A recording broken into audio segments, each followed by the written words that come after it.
একটা ছেলে যদি তার বউকে তার নিরাপত্তার স্বার্থে চাকরির ইন্টারভিউতে নিয়ে যায়, তখন ওই ছেলেকে তার মায়ের কাছে অনেক বকা শুনতে হয় এবং কি ছেলের বউকে অনেক বকা শুনতে হয় যে হ্যাঁ তুমি শিক্ষিত, তুমি নিজে যেতে পারো না।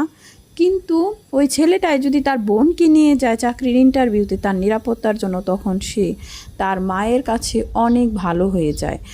আরে দুইজনই তো মেয়ে মানুষ, দুইজনেরই তো নিরাপত্তার দরকার আছে।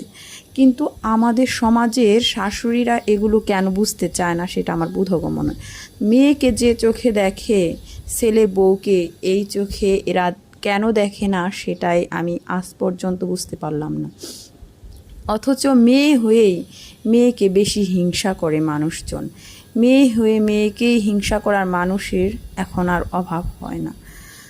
নিরাপত্তা সবারই দরকার আছে, তাই সবাইকে এক দৃষ্টিতে দেখায়, এটাই ধর্মীয় কাজ যেমন তেমনভাবেও নৈতিক একটি কাজ অবশ্যই। তাই সবাইকে সমান দৃষ্টিতে দেখাই অবশ্যই শ্রেয়।